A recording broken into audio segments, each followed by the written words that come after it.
I, I had to follow up with Mr. Schmidtke. I don't think there's a public-facing website. It was public sources. Can you just answer that question that I think one of the speakers mentioned? Thank you, Alder Rummel. Yeah, the resolution doesn't envision the development of a public-facing website. I think I did respond to a question on this saying that we hope to put information about our investments on the finance department website in 2024. But questions about waivers and issues like that, we'll be plan on periodically reporting to the Finance Committee, and that can serve as the record. Thank you. Thank you, Alder. Any other questions or discussion? Seeing none, it's been moved and seconded. Is there any objection to recording unanimous vote in favor? Seeing no objection, we'll record a unanimous vote in favor. And that will bring us to item 23, which is Legistar 79467, the 2024 capital budget. We will be working through amendments in the order that they are found in Legistar, but we have one public comment first, and that is from James Frank Mand of District 18.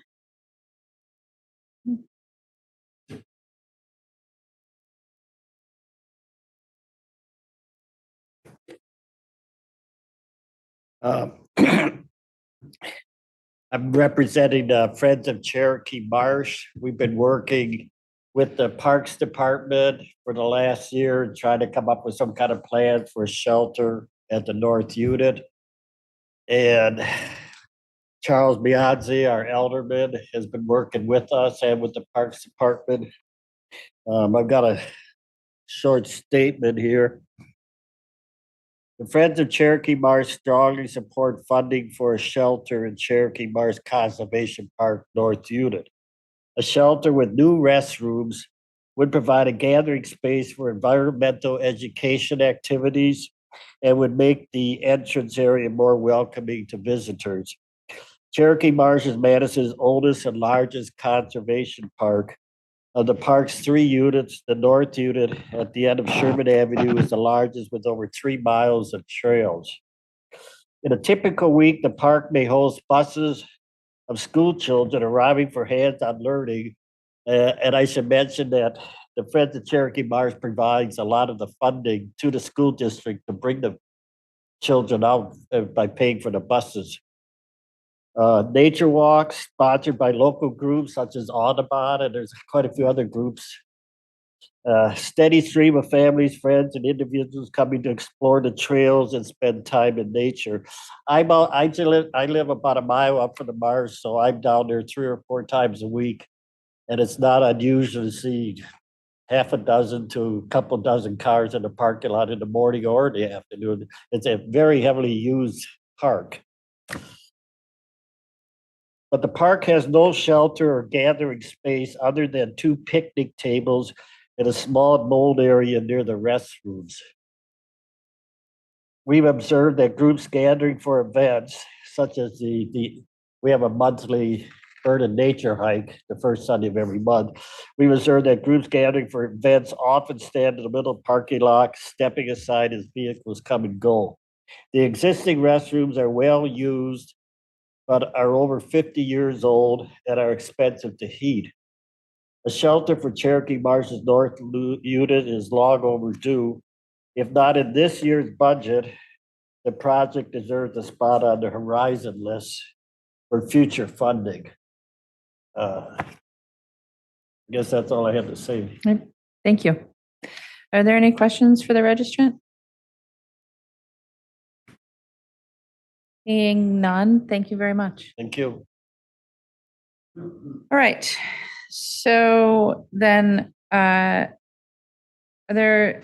get a motion on the floor first on the overall capital budget. President Curry, just a motion to adopt. Move to adopt. there a second? Alder Revere will second. Are there overall questions or about the budget or the process? I don't know, Dave or Christine, if you wanted to start us with anything. Nope, okay.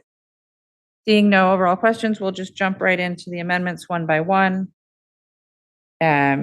So our first is Amendment 1 is impacting the Streets Division. Is a technical amendment regarding Streets Horizon List projects.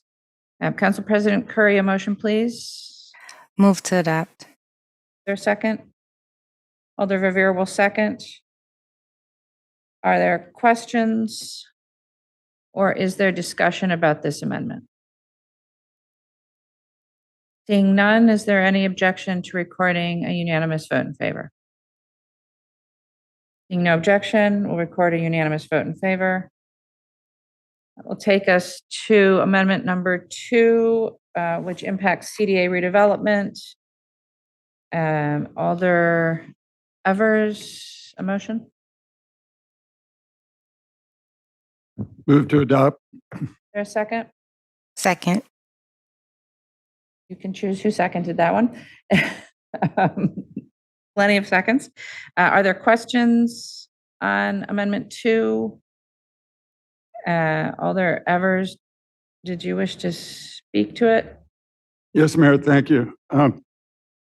This amendment before us is to take care of what could be called old business. The project with the Village on Park redevelopment through CDA has been on the books and something we've been working on now for several years. And the project has been approved. The parking lot has been approved. The stormwater work necessary has been approved. The other structural part improvements, including site improvements that will add a measure of sustainability and safety for pedestrians and bicyclists, all of this has been approved. But as is often the case recently since the pandemic, costs for construction have gone up significantly. So this amendment addresses this very important need in a part of the city that the mayor and this council has targeted as a top priority. So I believe that this amendment is justified and worthy of our support. Thank you. Thank you, Alder. Is there further discussion? Alder Rummel? Thank you, Mayor. I support this proposal, but it raises questions to me that are bigger than this proposal, especially since it's not using just geo borrowing, it's using TIF. But we have a really long list of projects that are going to go out to bid. And if the trend continues where they're 0 to 20% over our expectations, I think the Finance Committee needs to think about if we need to address that in any way. And I don't want to pick on projects, but I just think it's an outstanding issue that we'll be coming back for budget amendments to find the missing money. And we're all going to say, oh, this is important. And they are important. And so I don't know if Mr. Schmidtke has any thoughts, or if there's anybody here from engineering that prices these things, or anybody that can help us. And maybe it's not fair to put it on this item, but I just wanted to raise a question. Thank you. Thank you, Alder. Director Schmidtke? Thank you, Mayor. I'll start, but probably engineering would be also good. I will remind the committee that the mayor and the budget instructions to agencies on the capital budget did sort of allow for 5% increases in programs and projects.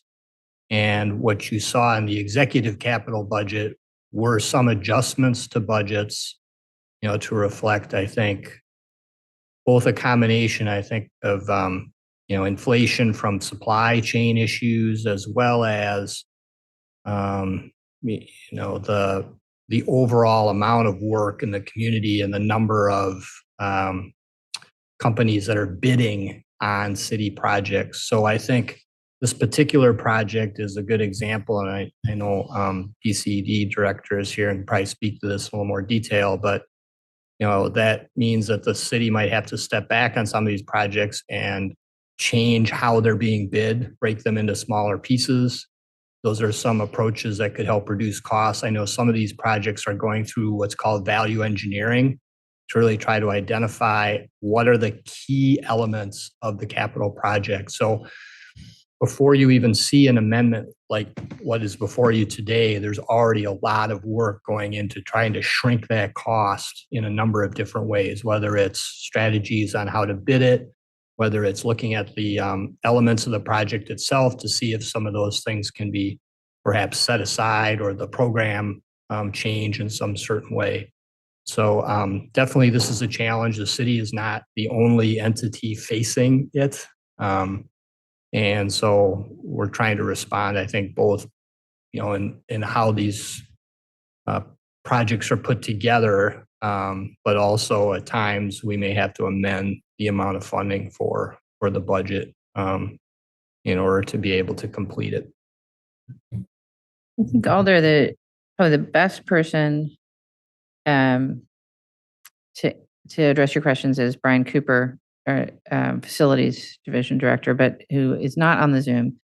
There are a couple other people from engineering. I don't know if any of you want to turn your cameras on and address the question, but I do know that Brian is working hard to sort of anticipate on individual projects where we might be able to either reduce costs or attract more bids, since the number of bids does have an impact on, sort of the ultimate cost. If we have a more competitive bidding environment, the bids are generally going to be a little bit lower. So that is something that's very top of mind for staff. Oh, yep, there you go. Ask for a future presentation to finance from Brian and whoever else could advise us. I've learned about this from Brian Cooper due to my conversations about the public market. And he showed me a list of 9 items, including, state projects and county projects and our projects, all public projects. So it's kind of stunning. So if we could have some kind of more formal, separate from this item in this presentation, I'd appreciate it. Thank you. Yeah, absolutely. Thank you, Alder. Let's see.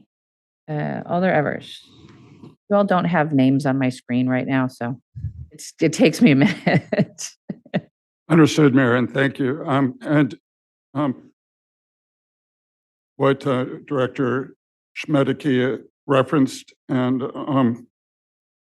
what Director Walker could also attest to, this amendment does stipulate that it'll be put out to bid separately. New bids will, for the 3 separate projects, will go out individually. So this is a way of trying to become more aggressive in seeking that competition and a bid process that will get us better numbers. So this is written into this amendment, but the auditor's concerns are understood, and I appreciate it. Thank you for raising those questions. Thank you, Alder. Alder Vitever. I guess my question was, I was sort of surprised to say that we were looking to make bids smaller, because I guess I would have thought that we would want to do the opposite, that we might want to combine projects to get more competitive bids, but maybe that's just not what the construction field is like these days. But it's good to know that we have staff who are doing everything they can to try to assess what's going to be the best. But I agree with Alder Rummel that this is an ongoing issue and we should have presentations in the future. So anyway. Yeah, thank you, Alder. I think that it is a little surprising. And I think for some projects, your instinct would be correct. And for others, it's about contractor capacity. And so being able to, in this, Director Walker can speak to it better than I can, but in this particular case, there just was not the capacity to take on the project. Director Walker, do you want to add anything? You've covered pretty much everything I was going to say. This is unique in that it's 3 very distinct types of work. It's modifying a building, it's new construction, and it's a lot of site work. So these are different kinds of contractors. And it's also, the nature of it is they happen sequentially in 2023, 24, and 25. So it's hard to get a contractor to hold that long of a contract. So this way we can bite it off into very distinct chunks. So we think that it'll be a better way to bid. Thank you. No other alders wishing to speak on this amendment? It has been moved and seconded. Is there objection to recording unanimous vote in favor? Seeing no objection, we'll record a unanimous vote in favor. And that will take us to amendment number 3, which is in the Community Development Division regarding a childcare capital access program. Alder Vitiver, a motion, please. Move to adopt? Is there a second? Second. Alder Rivera will second. Alder Vitiver, do you wish to speak to it? Sure. So a lot of my time with the city has been with the Food Policy Council, and I've spent a lot of time with the Healthy Retail Action Program and have seen what that program has been able to bring to the city in terms of healthy food retail. And it struck me as we were getting our presentations of the capital budget a couple of weeks ago. Why not have something like that for childcare access? We have a real problem with just having enough childcare slots to be able to keep folks in the workforce. As an example, I was speaking to somebody who said she just lost 3 staff because they could not find childcare. Obviously, more impact on women, but that regardless, it's keeping people out of the workforce, which is reducing economic ability for our working parents. So this is perhaps not the will not have the most impact of anything we could do to help promote childcare access, but it is something that we can do to, again, develop a $0 loan program for childcare providers to be able to do either implementation or upgrades with the goal of creating more slots available. So creating more childcare for our community. Thank you. Are there questions or discussion? Seeing none, it's been moved and seconded. Is there any objection to recording unanimous vote in favor? Seeing no objection, we'll record a unanimous vote in favor of item 3. That will take us to amendment number 4, which is also in the Community Development Division regarding the Community Facilities Loan Program. Alder Evers, a motion? Move to adopt. Is there a second? I didn't catch who that was, sorry. Alder Vitiver? Alder Vitiver will second. Alder Evers, do you wish to speak to it? Yes, Mayor, thank you. The Community Facilities Loan Program is a resource offered to nonprofit community partners to help finance capital projects only that involve the acquisition, development, expansion, or improvement of facilities used by these nonprofit agencies to support their programs. There are community services funds go often primarily for operating costs and supporting of those kinds of projects. But this particular program is to help with the structural needs of these nonprofits. It's only available to nonprofit agencies, and again, for capital expenses only. It does not support operations. But think of it, when several of these nonprofit agencies that do such vital and important work in our community are looking to expand, they have needs and they're trying to put together their capital stack, but there's often gaps. Despite the best fundraising, there's a lot of competition for those funds. So this program was authorized originally in 2022 at $1 million to supplement a CDBG funded loan program. But because of deficiencies in that program, it was really considered necessary and for this supplement to take place. But that program, the Community Facilities Loan Program, did not come online until late 2022. And so no additional funds were deemed necessary in 2023. But now the funds are currently depleted. There's only about 50,000 left.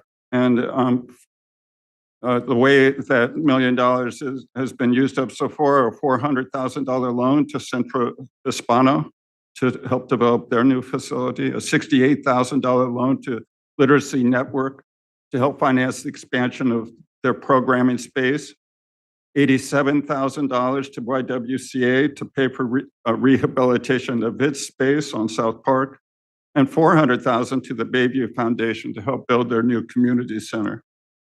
So one thing to remember is that this is drafted specifically so that funds that are not used in a budget year will not carry over.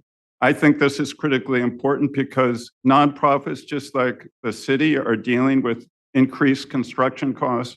And this is a way for us to put our money where our mouth is to help our nonprofits be able to maintain their services in buildings that support them. I ask that you would support this amendment. Thank you, Alder. Are there questions or further discussion? Seeing none, it's been moved and seconded. Is there objection to recording a unanimous vote in favor? Seeing no objection, we'll record a unanimous vote in favor of Amendment 4.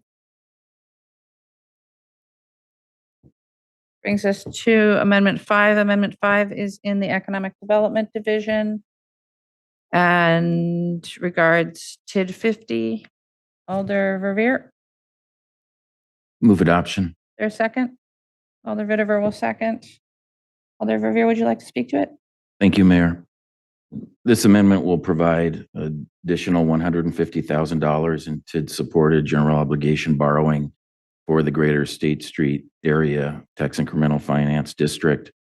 As you see in the amendment narrative, specifically, the additional monies we believe will be used for strategic planning activities. It was just recently announced in the last several days that Downtown Madison Incorporated, in partnership with the city, Destination Madison, and other stakeholders, plan to engage in a very exciting strategic visioning process that would lead to a strategic plan at some point in the new year. When you look at the amount of funding for all the various worthy TID 50 supported and funded activities in the executive capital budget, you'll see that it's quite a laundry list of very worthy projects, among them implementation of the State Street 400 through 600 block experiment, not pilot, experiment. Thank you, Alder. Experiment, and then all sorts of wonderful Office of Business Resources programs that fund small businesses and others in the areas of the business improvement grants, facade improvement grants, et cetera. We have exhausted our funding for the year for business improvement grant funding from this TID. And so it just goes to show how much need is out there. So it is accurate to say that the strategic visioning process that the city will invest in the new year with our partners, namely DMI first and foremost, is included in the executive capital budget, to be sure. I just felt that we need some additional capacity to fund all of the things that we're trying to do next year in the Greater State Street area. So for those reasons, I urge my colleagues to support. Thank you. Thank you, Alder. Are there further questions or discussion on amendment number 5? Seeing none, it's been moved and seconded. Is there objection to recording unanimous vote in favor? Seeing no objection, we'll record a unanimous vote in favor of item 5. And that will take us to item number 6. Item number 6 is in engineering major streets regarding John Nolan Drive. Alder Verveer, motion, please. Move adoption. Is there a second? Alder Vitiver will second. Alder Verveer? Thank you, Mayor.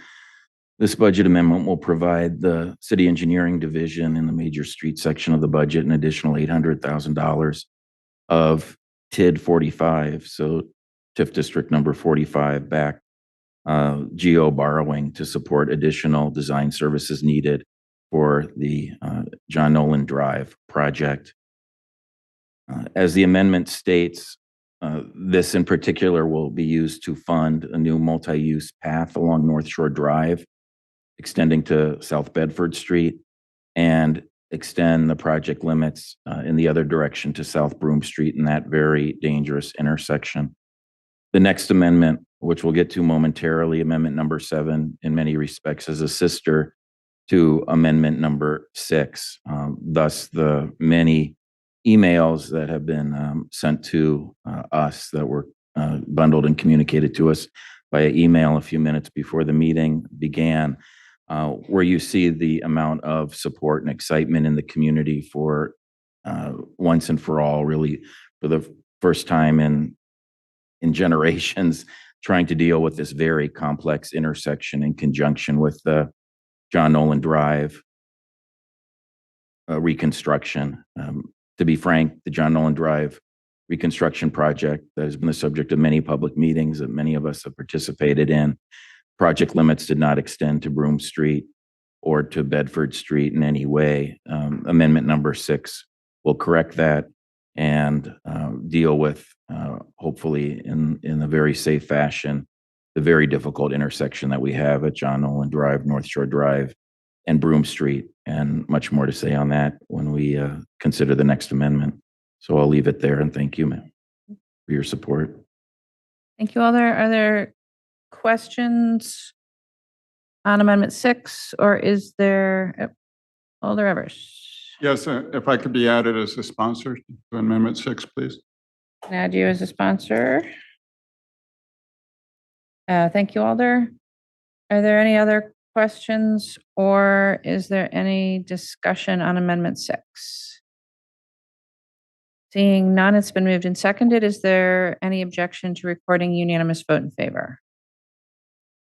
Seeing no objection, we'll record a unanimous vote in favor of Amendment 6. And Alder Revere, I'm just going to keep your mic on. Thank you, Mayor. I move because adoption of amendment number 7 then. We're moving on to Amendment 7. Is there a second? Alder Vitever will second. Alder Revere. Thank you again, Mayor. So as I mentioned previously, this really is a sister amendment to the amendment just adopted. Thank you all for your support. This amendment is by far more exciting, perhaps in so many respects, than amendment number 6. As you see, this would provide $1 million of, again, TIF supported general obligation borrowing in 2024. So again, this is from TID 45, and then provide, we believe at this point in 2027, $4 million in borrowing to both design and then respectfully construct a new pedestrian and bicycle underpass under John Nolan Drive, North Shore Drive, near the intersection of Broome Street again. I don't have to tell any of you what a dangerous intersection that is, particularly for pedestrians and bicyclists. It by far is the #1 highest crash intersection in the downtown area. Year after year after year, we have tragically lost lives at that intersection, needlessly lost lives at that intersection. This will go so far to not only improving the quality of life for not only the people I'm elected to represent that live in the immediate area, but folks from all over the city, as you again see from the emails that we received in support of this amendment. So I am extremely appreciative, Mayor, for your support, for the support, the strong support of city staff in trying to see this through. The underpasses, I would estimate, is the clarion call that we've seen most recently in the public engagement surrounding the Lake Monona waterfront master planning process. And obviously, the phase 1 implementation of that master plan will be replacement of the 6 bridges of the John Nolan Drive Causeway, with wonderful support from our partners in the federal and state governments. Likewise, we are optimistic that this underpass will have that same intergovernmental level of cooperation. And again, thank you, Mayor, for your help with that, with WISDOT and our partners in Washington. So I am really optimistic, really excited that we will be able to see an underpass, not just in our lifetimes, but maybe in the next few years. Again, I don't want to get hopes up. It might not be as part of the actual construction, and most likely will not be part of the actual construction of the causeway bridge replacements. However, it will be, I hope, and I'm optimistic, follow shortly thereafter. So again, encourage all of your support for this important amendment. Thank you. Thank you, Alder. Are there questions? Alder Rummel. Thank you, Mayor. I agree with the Alder. There was a clarion call during the waterfront master planning process about this underpass, and I think it's long past due. But I guess my bigger question is, it's linked to the Lake Monona Waterfront Master Plan, which, has gone forward with public process, and we have a plan and we've selected people, but it's still concept level, isn't it? And so how does it get formalized and then unite with this, John Nolan Drive part of the project? Just more curiosity about the two parallel things. So although we have a number of folks from engineering here, including City Engineer Wolf, and Engineer Pedakowski. I don't know if we have anybody from Parks. Is your question really about the overlap? Yeah, Between the it seems two? like we're much further along with getting federal money, doing the bridge repair. It's obviously needed. And then there's this, big idea, but it's not necessarily formalized in any city, like, okay, we're going to do this and let's move forward process yet. Yeah, that's Mayor- correct. Mayor, I suggest, thank you, might I suggest that we do ask Assistant City Engineer Chris Pedakowski to respond. I've been working with him on this for some time, and as you know, he really is the coordinator of the collaboration between this and Lake Monona Waterfront Master Planning, and work with our intergovernmental partners. So thank you for the great questions, Alder Rummel, by the way. Chris, do you want to weigh in? I'm not sure if our tech staff can allow staff's video on the screen here, but Chris, do you want to? Can you hear me? Yes, go ahead. Okay, There great. you are. Yeah, so we've been in very close coordination with Parks throughout the design of the John Nolan Drive project and the development of the Lake Monona waterfront master plan. So I think it's true that the plan is not finalized. At least as far as the waterfront plan, we're working towards that. We're identifying the public engagement that we've had so far, as well as the master plan has had so far. So really, what we're kind of doing here is proposing to start the design of an underpass. We already are working on a feasibility study of that underpass, and we think we're to a point where we know the grades are workable. There are a lot of very complicated details to work out, so that would be what this 24 component of the amendment would be, to start working on some of those finer details and try to lay out that design in more detail and get a better grasp of the cost and all the impacts of with the lakefront, the railroad, the street, WISDOT. This is also a connecting highway. So really the amendment kind of gets the design started and identifies a potential year for construction. Although I would just add that, staff have tried to really stay synced up, particularly with the Causeway project, and to anticipate, as the question of an underpass has come up, to try and integrate that planning between engineering and Sasaki as well, and focus the consultants' time and energy in sort of this portion of the master plan, so that we can front load that design, so that it can inform then the engineering design process. So it's a slightly awkward, but they're doing their best. Thank you. Thank you, Alder. Thank you, Chris. Are there other questions, or is there any discussion on Amendment 7? Seeing none, it's been moved and seconded. Is there objection to recording unanimous vote in favor? Seeing no objection, we'll record a unanimous vote in favor of Amendment 7. And go on to Amendment number 8. Amendment 8 is also engineering major streets. Alder Verveer, Move adoption. is there a second? Alder Vitever will second. Alder Verveer. Thank you, Mayor. Very simply, this changes the funding source for the partial resurfacing with utilities of West Washington Avenue. For those that might be interested, the project limits are generally the outer ring of Fairchild Street to Broome Street.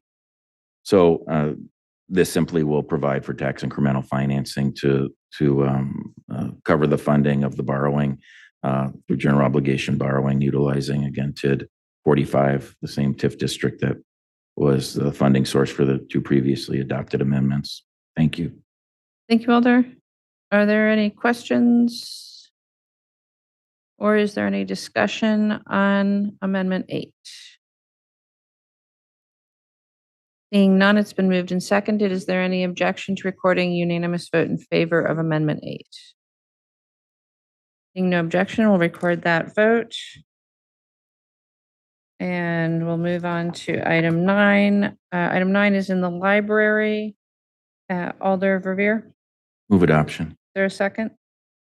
Alder Vitever will second. Alder Verveer. Thank you, Mayor. This amendment would provide additional $125,000 of GO borrowing next year to refurbish the central library. And then in the next year of the capital improvement plan 2025, $250,000 to begin in the pre-design scoping work for the once a decade, although we're past the decade now here technically, but once a decade repurposing of central library spaces. My colleagues likely recall the colloquy I had with Library Director Michaels during our capital budget hearings. I appreciate the mayor, your support for partial funding in the agency request for improvements that really need to be done prior to the big funding driver in libraries being the Imagination Center's construction. But I felt that adding the 125 for the full agency request for next year was warranted and following the priority list of library staff.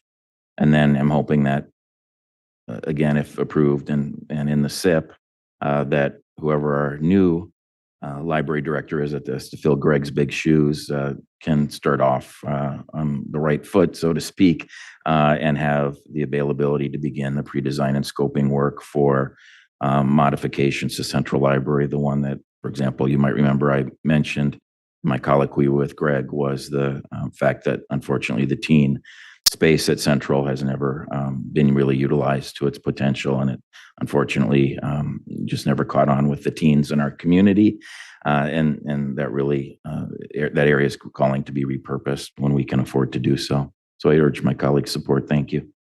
Thank you, Alder. Are there questions on Amendment 9? Or is there discussion? Seeing none, it's been moved and seconded. Is there any objection to recording unanimous vote in favor? Seeing no objection, we'll record a unanimous vote in favor of Amendment 9. And we'll move on to Amendment 10. Amendment 10 is in the Parks Division. Alder Evers. Move to adopt. Is there a second? Alder Verveer will second. Alder Evers. Thank you, Mayor. This amendment rather simply advances by 1 year what had been in the mayor's budget for 26 and 27, moving the study and design for the Brittingham Beach House to 2025 and the construction into 2026. Tyler Leeper, the the owner and operator and chief bottle washer to Brittingham Boats and Wingra Boats and elsewhere, made us a good case at a recent finance committee meeting about the need for getting this project done. The beach house there has served the community well, expanded their operations, but unfortunately, the structural limitations and the necessary repairs to keep it functional are really taxing for the organization. And this is an investment, I think, that we can justify. Tyler, his own business, has put quite a bit of money into keeping this building erect and keeping it from falling down. And it's time for us to do our part. I would ask that we not delay and move forward in the 2025, 2026 cycle. Thank you. Thank you, Alder. Are there questions? Alder Vitiver. My question is just about the $100,000 decrease in private contributions. I don't know if there's somebody from Parks who can speak to that.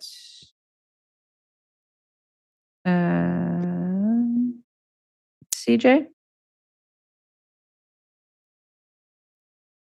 Hi, good evening. When we talked about putting this forward in the budget, we wanted to reflect the private contributions that we knew we could count on. Tyler has already indicated that he is working to drum up support in the community and is willing to help support with private contributions. However, we wanted to wait until we had a more solid figure in order to add that to the budget. Thank you. Any other questions or discussion on Amendment 10? Seeing none, it's been moved and seconded. Is there objection to recording a unanimous vote in favor? Seeing no objection, we're recording a unanimous vote in favor. That will take us to Amendment 11, which is also in the Parks Division regarding the Horizon list for a Cherokee Marsh shelter. Alder Verveer, do you wish to move this? Move adoption. Alder Vitiver will second. Alder Verveer, do you wish to speak to this? I thank you, Mayor. I offer this amendment on behalf of our colleague Alder Miadzi, and the testimony tonight by Mr. Mand on behalf of the Friends of Cherokee Marsh, I think said it all. But this simply is, you all see in the amendment, would add this important project to the Horizon list for funding some year in the future. Thank you. Thank you, Alder. Alder Miadze, do you wish to speak to this? Sure. Thank you, Mayor. As an alder of the north side here, we all know how beautiful the north side is, especially the Cherokee Marsh. We heard a great testimony from one of my constituents, James Mann, who's with the Friends of Cherokee, how we have busloads of children that come and view our great green space. You heard testimony that the bathrooms are over 50 years old. I just feel like we have to do better. I feel like this is a great investment. When we talk about our children getting outdoor and enjoying our nature, I think we owe it to them to have a good bathroom. Not only that, when it rains, just a shelter for them to be able to hide underneath, so they can really enjoy the green space out here. So I think its time is due. Everybody knows how many middle schools, elementary schools are in my district, over 3 middle schools and 3 elementary schools. Not only that, but the whole city enjoys the Cherokee Marsh. So just putting it into Horizon and trying to have Parks work on this very diligently so that, like I said, our children can actually enjoy this green space. Thank you. Thank you, Alder. Are there questions? Is there discussion on Amendment 11? Seeing none. It's been moved and seconded. Is there objection to recording unanimous vote in favor?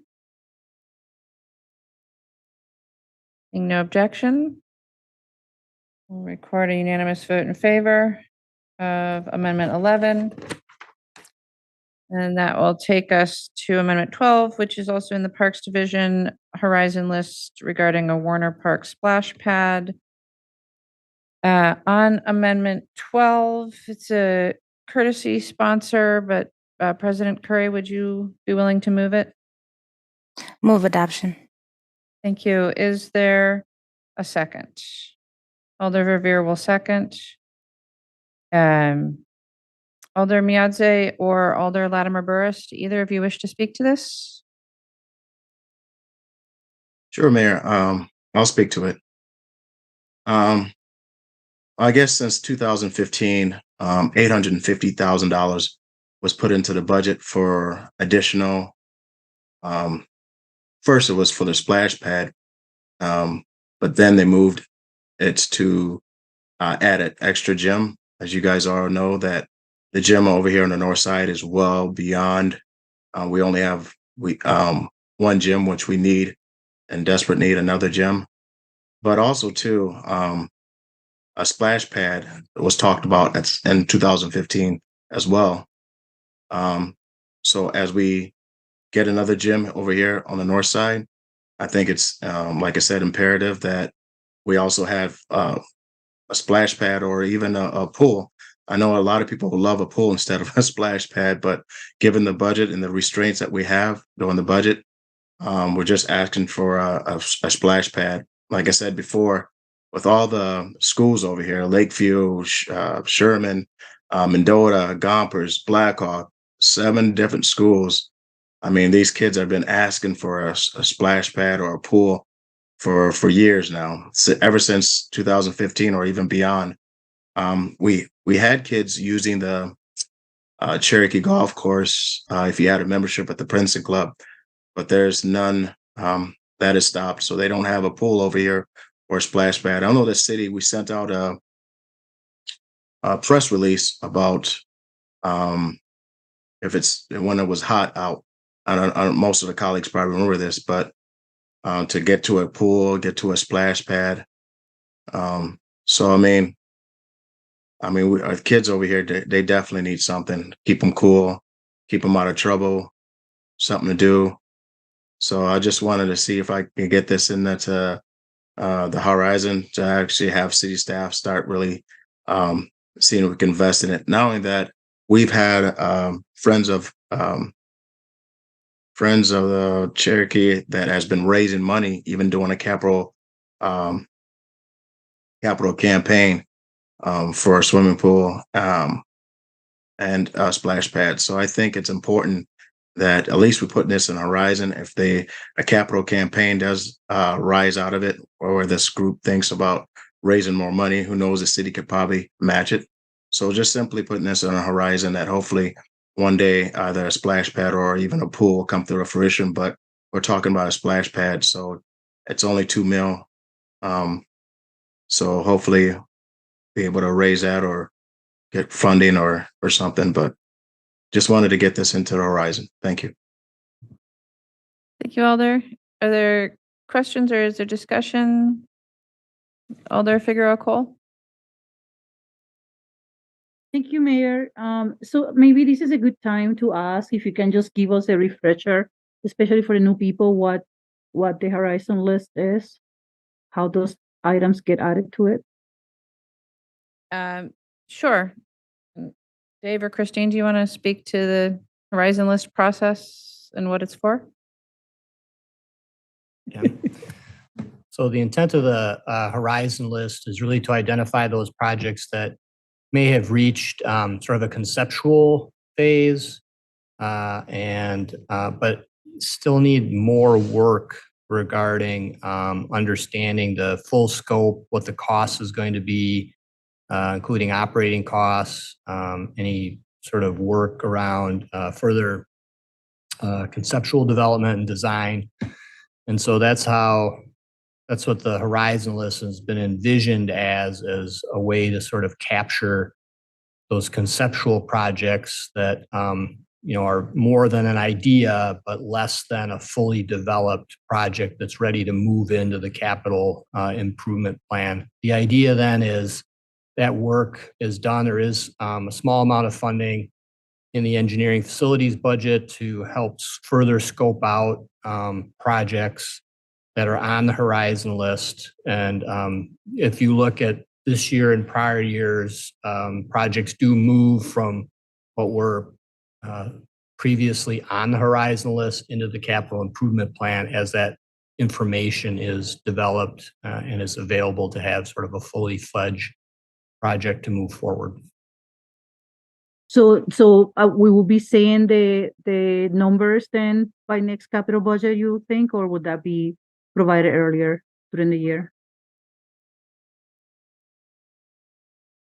I don't know the specifics for this project. Sometimes projects stay on the horizon list for more than 1 year. It'll really be a matter of the extent to which, in this case, parks can, I think, get to that further work necessary to flesh out the project further so that's ready to be moved into the capital improvement plan. And that may also involve them looking at work plans and other planning work that interact with this particular Horizon project. And then last question, so you mentioned something about the operating cost. Will the operating cost, even though the Horizon list is on the capital budget, is the operating cost then also spelled out when the items are, when the plan, excuse me, the planning process is completed? That is one of the goals before moving it into the capital improvement plan, is to understand better any operating costs associated with that, because we do ask for that being presented so that the mayor and the council can have that full impact, that full understanding of both the capital costs as well as the impact on the operating budget from any sort of work, ongoing work to operate a facility or an activity or things like that. Thank you so much. Appreciate it. Thank you, Alder Vitiver. I think my question is for parks. Just wondering if this was something that was requested in 2015, times have changed quite a bit since 2015. So I guess the question is what have we really heard from the neighborhoods? What does Parks see as major needs for this area? To understand, whether this is really the right particular item to put forward at this time. Thank you, Alder. CJ Ryan is here from Parks still. And I will gracefully pass it over to Eric, who is also here. Okay, sorry, I didn't see Eric. Eric. No, not a problem. I'll see if my voice can hold out. So we initially put this in the budget in 2015 in an out year as an idea of investing in the north side. As Alder Miadzi had mentioned, there's a lot of youth that use the center, use the park. It was seen as a solid investment. It's also got roots in the fact there's been a long-standing desire for a pool on the north side. Pools are the pool that's been envisioned there, the indoor aquatic center, is very costly endeavor. It was seen in the Soglin administration as an opportunity to perhaps provide that. Splash pad amenity is another one in our system. Within the year after that, we had done some outreach about improvements in Warner Park, and it became pretty clear that the priority was the center and expanding the center for year-round access. That began quite a long process we're still working on, and that's our focus right now, is completing that Warner expansion project. You all spoke earlier, Alder Rumwire, I heard you talk about that list that Brian has. Our Warner Park project is on that list. It's a concern with inflationary pressures. We think it's got a huge value add for the community, but the price tag and value engineering we're doing right now and trying to find a path is the priority.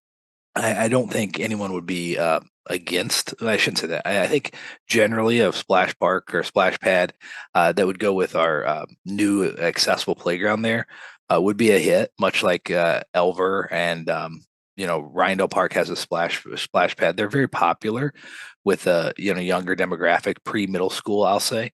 But it's not been an ongoing thing we've heard from the neighborhood, but I think in the community, I think because the focus has been on getting the center expanded.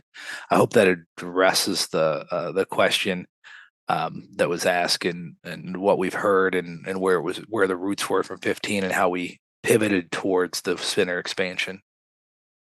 Thank you, Eric. Can you just refresh my memory, Eric? How far away is the Warner Beach?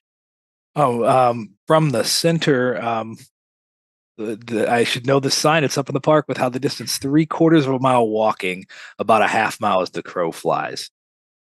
Thank you. Are there further questions on Amendment 12?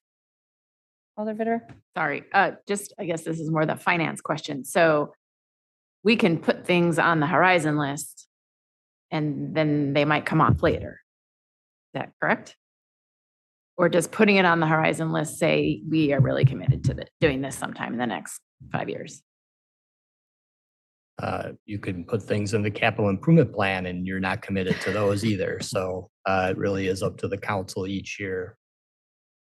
I would say, though, Alder, that the intention of the horizon list was for projects that the city is committed to, but doesn't have sufficient information to actually budget for. It has not always been used that way. It has been amended in the past by this body and by the council. But that was the original intention when we created it, was really for projects that we are saying, yes, we want to do this. We just don't know exactly how much it will cost or what exactly it is. The other thing I would just highlight is that Director Schmidtke did say is that if something is on the horizon list, staff start to spend time on it and facilities starts to spend some of their funding on it. And so it is, at least you are saying by putting it on the horizon list that you are making an investment in the potential project. Alder Rummel. Thank you, Mayor. Given what you just said about the intent of the horizon list, would it make sense for well, if this passes, maybe it's a moot question, but for the alder to look forward to a more formal budget amendment to put it in the SIP with an amount versus putting it on the horizon list, given that it has some preliminary research in it, even if not exact study of amounts that are current? I mean, that's just always an option. Alders can choose to go for the horizon list or can choose to go for the SIP. I think in general, putting in a SIP is a firm commitment that it will happen, and we need to really know what the right number is. So it doesn't seem to me like we have that information at this point in time. But it's always an option. Alder Latimer Burris. Thank you, Mayor. So I guess it's something, the reason I signed on is it's something that we heard as candidates running for office and in prior years. I first heard about this intensely in 2019, that's what the neighborhood would look forward to. And I think, my question is, isn't that the point to just say, okay, we've developed this center, or we're developing this center. Do we have a space to do this, and where would it be? And I understand they've taken some preliminary look at that. But they wanted to finish, the center first. So I don't think it hurts to go on the horizon list because it's something that in our neck of the woods, it's District 12 and District 18, the east side and north side, that the people are interested in. So I often wonder, how does that work for the people, what they want in their neighborhood, especially as we look, we're going through hard weather and environmental changes that have become apparent these days. And when the city says water is necessary, get to a safe space, get to somewhere that's cool, perhaps a pool. Well, when there's families and neighborhoods that are packed, when there's an area that's packed with families and kids, and there's nowhere for them to cool down. They don't have the luxury of that. I think we can start to take a look at it. We know that it's we know it's going to be a process. And we know the reason that there's no numbers in there is that we want to just taking a look at it. So I don't think there's anything that is harmed by this, and then it will allow a private foundation to see that we're serious and start raising money or start looking at possibilities of doing that. So it's really about the neighborhood, and not just what the city wants, but the residents that live in it want too.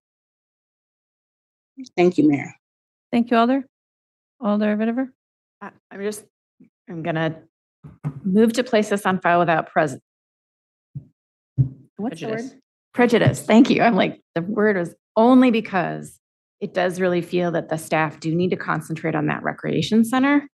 And I just would hate to see them being pulled into something, to starting staff time on that when we really, it sounds like the recreation center is what is the primary need. So that's the motion. Place on file without prejudice. Alder Vitiver will move to place on file without prejudice. Is there a second?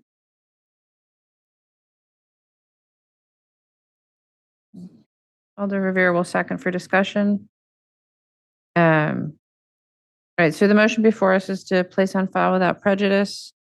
Alder Harrington McKinney, you had rung in before the new motion. Do you wish to speak to it?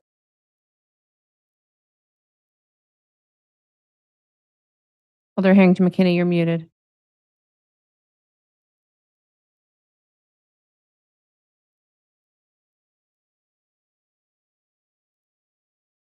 Alder Harrington McKinney, I'm going to let you figure out how to unmute and go to Alder Miadze.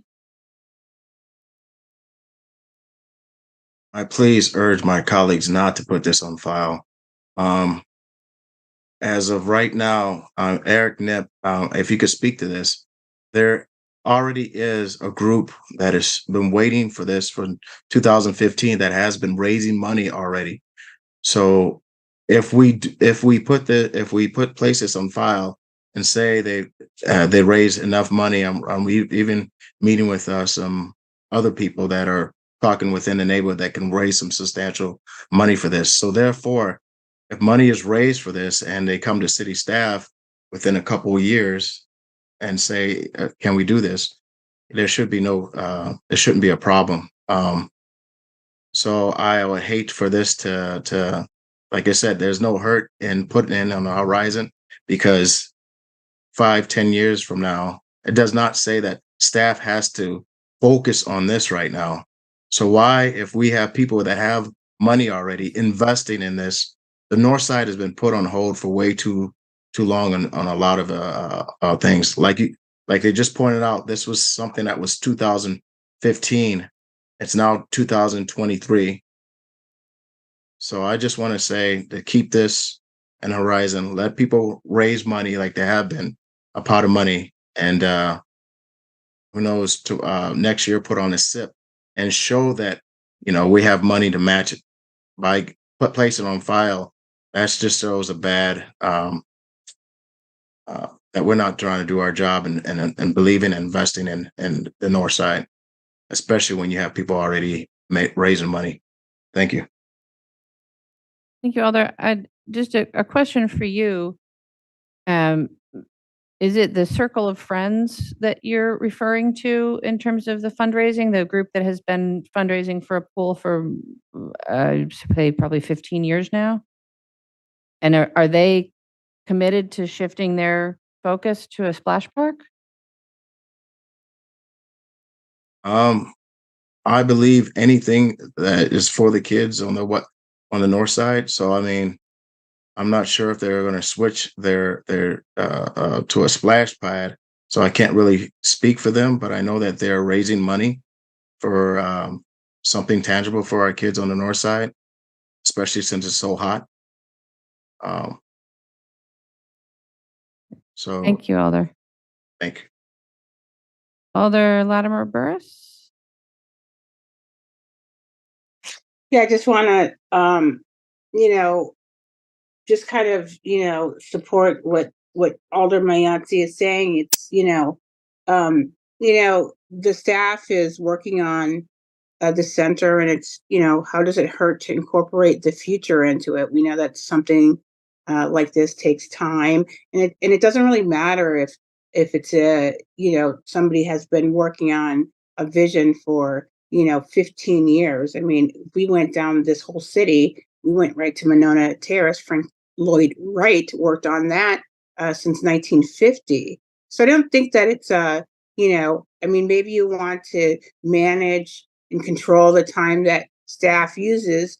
But maybe you also can say, if there's an opportunity where you see something, considering there's no allocated amount to it, it's not a commitment, it could be taken off. I don't see what the problem is. It's a way for us alders to have a say in our neighborhoods about what's important. And if you attended any of our debates, you know that everybody running for office in our district supported a splash pad. And hey, as a mother that comes out of Goodman, that relied on Goodman Pool for, in a crisis mode, and have seen how many thousands of kids learn to swim and not drown. And I could go on for like 3 hours on it. I don't see what it's a bad thing. At Goodman, we were the only public pool of the 20-some pools that are around the entire city, but the ones that you can be who you are and come into diversity and be even economic diversity and be welcome. So I don't think that there should be a problem with us looking at it. I mean, maybe it's something that we need to correct with the ordinances or the process and say, you cannot put things on the horizon list that I'll leave it at that. Thank you, Alder. Alder Evers? Thank you, Mayor. I won't be supporting the motion to place this on file.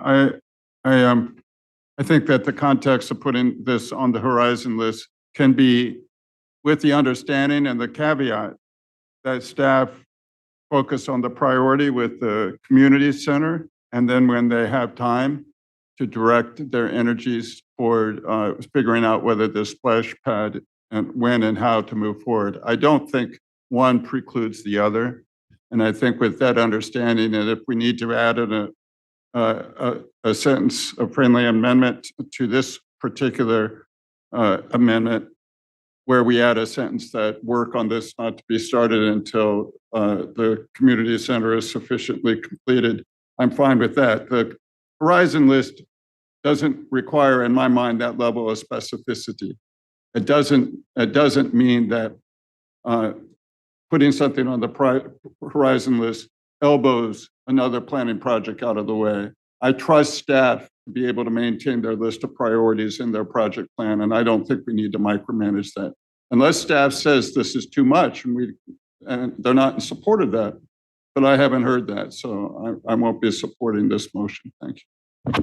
Thank you, Alder. Alder Miadze again? Well, in light of what my colleague said, if I can add that friendly language amendment to it, I would like to call for that motion to add that language. Alder, since you're not a member of the Finance Committee, you can't make a motion. I'm not sure that it's necessary at any rate, but you don't have the standing to make a motion. All right. If no other alders in the queue wishing to speak, the motion before us is to place on file without prejudice. Anticipating disagreement, we'll have a roll call vote. So all those in favor of placing on file without prejudice, aye. Those opposed, no. As your name is called, and the staff will please call the roll. Council President Curry, No. Alder Verveer, Alder Vitiver, Alder Madison, Alder Evers, No.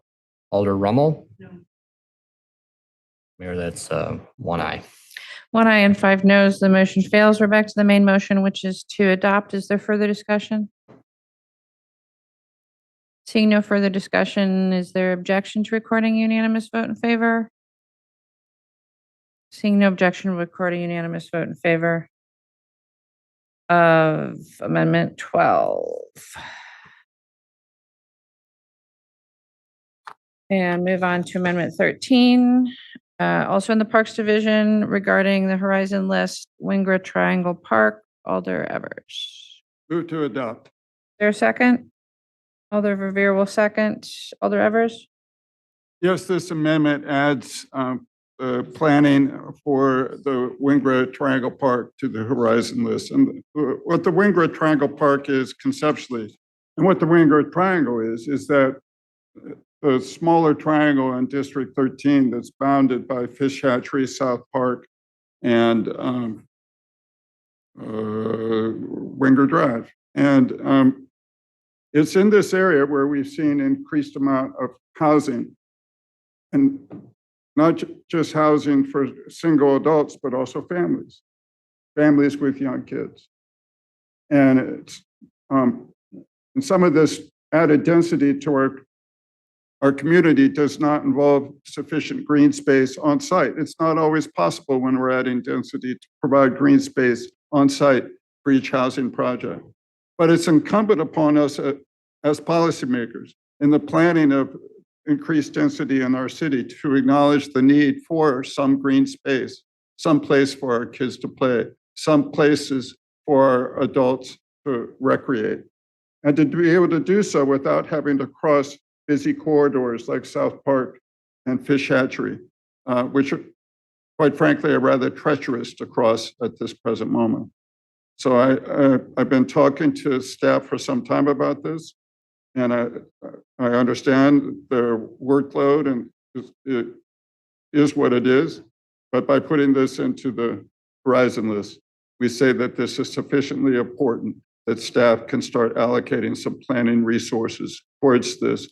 And the first would be actually locating the site and begin negotiating for the purchase and acquisition of the land for this mini park. So I ask that my colleagues support this. Thank you. Thank you, Alder. Are there questions? Or is there discussion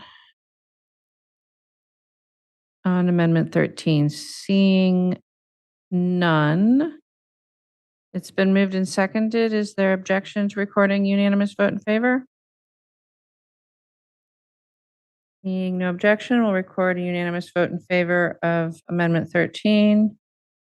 And that will bring us to Amendment 14, also in the Parks Division regarding Lake Monona waterfront improvements. Alder Verveer.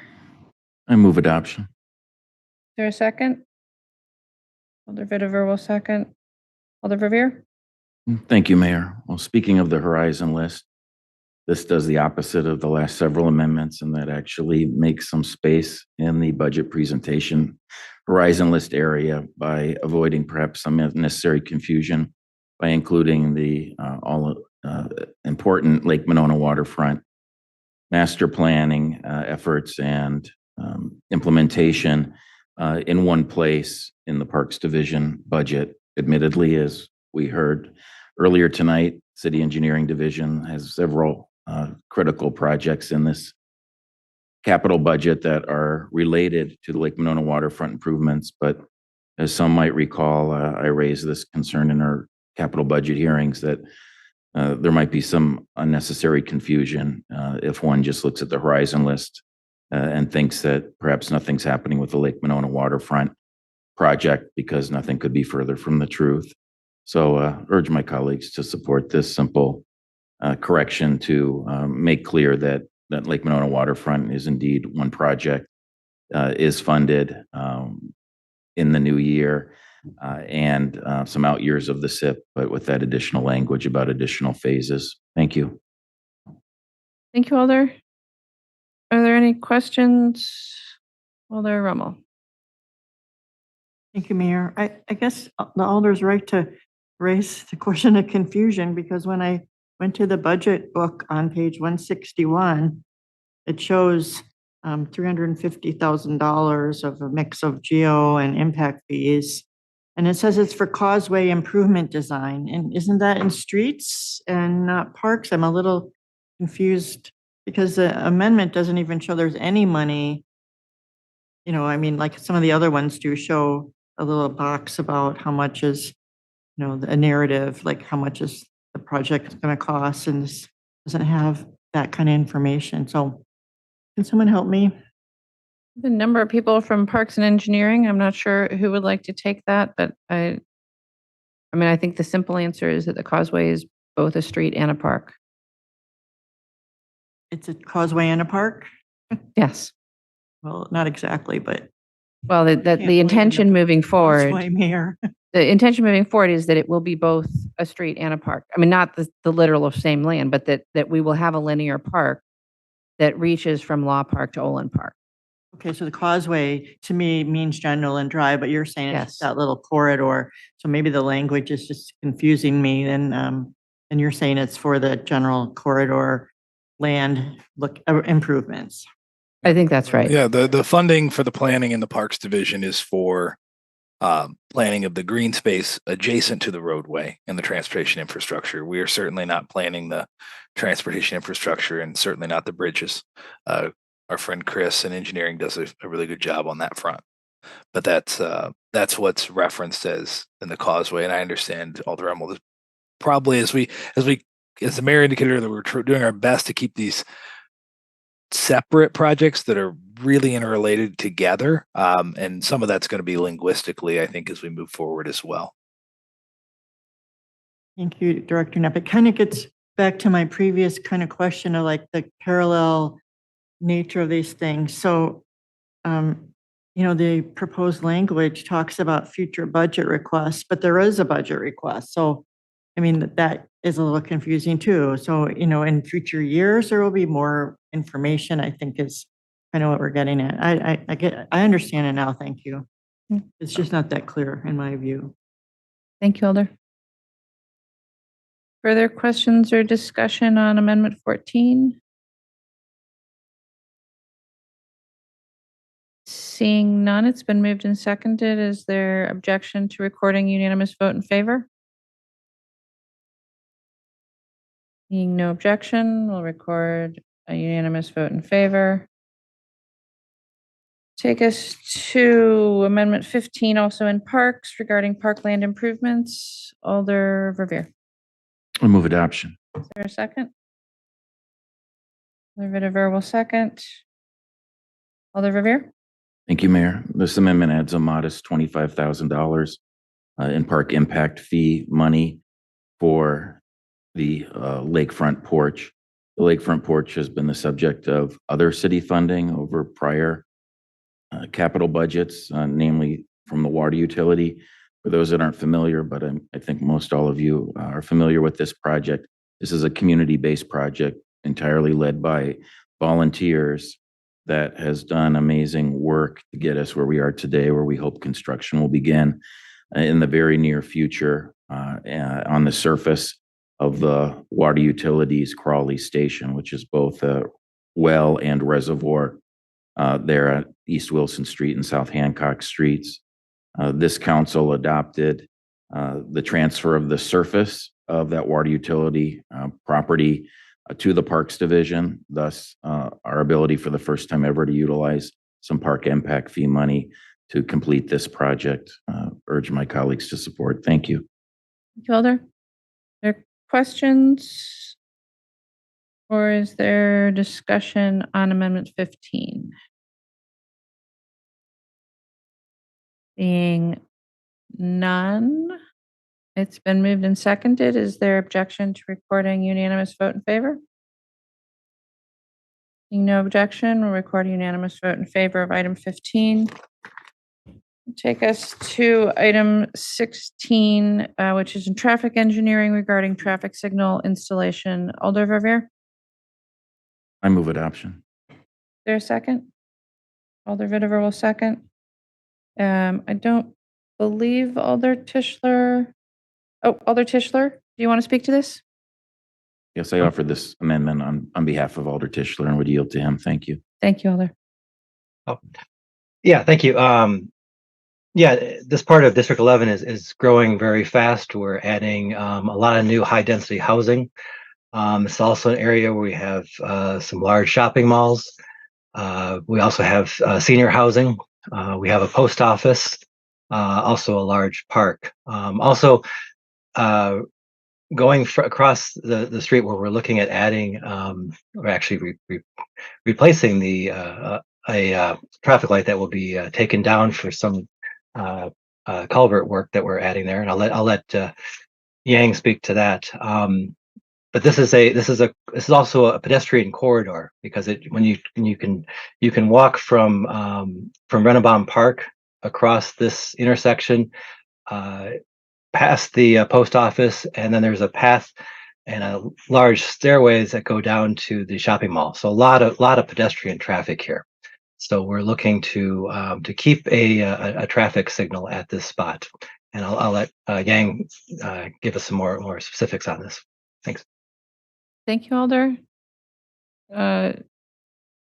Yang, did you want to add anything about this project?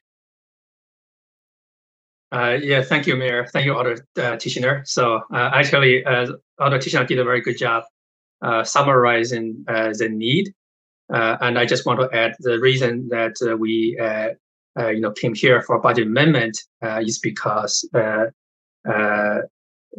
project that we're planning for Stephen Road was a resurfacing project, so we didn't expect the need to touch the traffic signal. So our original plan was to not touching it because it's really old. It's a really old one, and we know that we're going to have issues when we touch it, and we'll redo the signal during the next reconstruction project.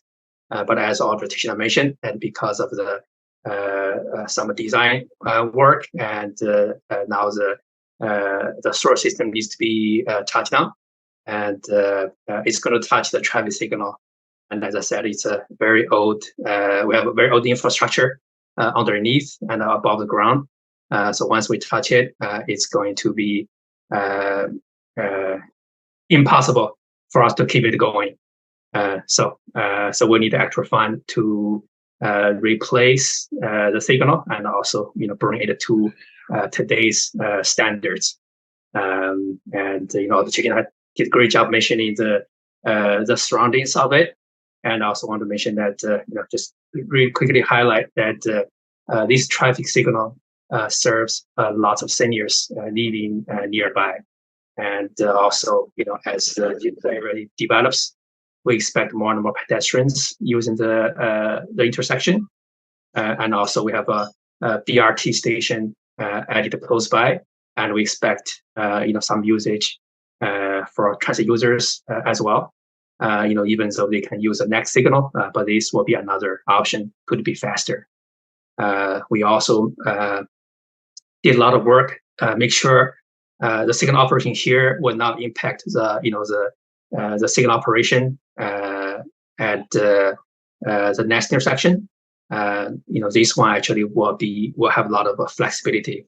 The other one will be the controlling factor. So we are pretty confident that this signal operation will not be the signal Sheboygan intersection, which is more close to the BRT station and will be used by BRT buses. We actually believes that by diverting some pedestrians from there to here, it will help the operation over there and helps the buses hopefully through a little bit quicker. So I will stop there and I'll be happy to take any questions. Thank you. Thank you. Are there any questions on Amendment 16? Seeing none, is there discussion? Seeing no discussion, it's been moved and seconded. Is there objection to recording unanimous vote in favor? No objection. We'll record a unanimous vote in favor of Amendment 16. And that is the last of our amendments tonight. So what is back before us is the main motion, and I believe the correct motion, if the body is amenable, is to adopt and send to a public hearing at the Common Council. So moved, and assuming that the second agrees, that's what's before us. Is there any final questions or discussion on the capital budget as amended? Seeing none, is there any objection to adopting and sending the capital budget to the council for a public hearing? Seeing no objection, we'll record a unanimous vote in favor of that action. And that is the last item on our agenda. Is there a motion to adjourn? Is there a second? Moved and seconded to adjourn. Is there any objection to recording a unanimous vote in favor? Seeing no objection, we are adjourned. Thank you all. Have a good night.